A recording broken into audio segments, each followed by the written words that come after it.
When I was a child growing up in New Orleans, I was obsessed with a series called Dark Shadows. When I was 7 years old, my grandfather gave me a pink bicycle with a long banana seat and big high handlebars, and I used to race home from school so that I could get home in time to see these episodes of Dark Shadows. And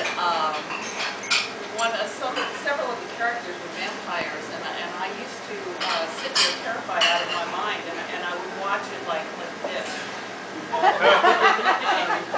So I became intrigued with vampires, and but growing up in New Orleans, and growing up on Anne Rice, and then later growing up and becoming a screenwriter and actually adapting an Anne Rice novel called The Mummy for the director James Cameron, which I did, and then getting to know Anne Rice was a little intimidating to think about writing a vampire book. You know, I just thought, New Orleans, writing about vampires, it's not going to happen. You know, the footsteps are too large. So I wrote a lot of other books in between them, and my brand kind of became writing about powerful women from history and retelling their stories to highlight their accomplishments and their, their strengths as opposed to their victimhood. So, for example, Cleopatra, the real Cleopatra was nothing like the Cleopatra in our popular imagination.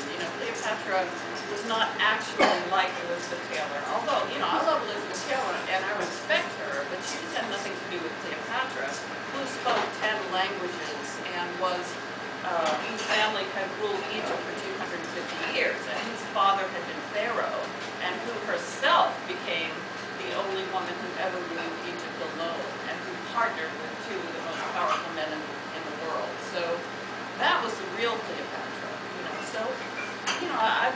My certain mission has been to retell history from a female point of view. So at some point, I was sitting in front of my computer, and I've been a big Dracula, Bram Stoker fan, and it just occurred to me, ever since I read the original Dracula as a teenager, I just knew that the female character, Mina Harker, was not satisfied with the role that Mr. Stoker had given her. I just knew that she wasn't satisfied with being this sort of obedient Victorian victim and virgin.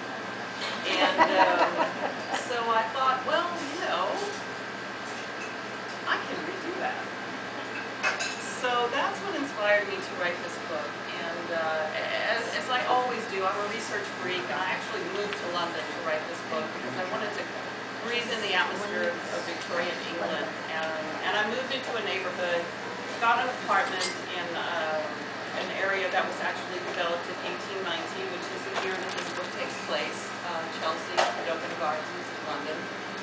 And so I just breathed in, the atmosphere as I was writing it. And one of the things that I researched heavily was Victorian insane asylums, because at the time, women were being thrown into insane asylums for any old reason whatsoever. Wife become inconvenient, have her declared insane. Time to inherit mommy's fortune, just have her committed. So it was really a terrible time for women in that regard. But at the same time, it was the beginning of modern psychiatry, and people were really trying to understand the human mind for the first time in history. But they weren't having a lot of success understanding the female mind. And women were being declared insane for all kinds of reasons, mostly just having to do with being female. So some of the most harrowing and scary scenes in my book actually take place in an insane asylum. My idea for this book was that ladies in Victorian England have a lot more to fear from their own culture than they do from vampires. So I wrote a very short play based on one of the asylum scenes in my book, and I've been doing it all over the country with different people from the communities that I go speak in, often university students sometimes. I just did it with an acting troupe in Los Angeles called Wicked Lit, and that was a great time. And on Halloween evening, I'm going to be doing it with the cast members of Buffy the Vampire Slayer. Oh!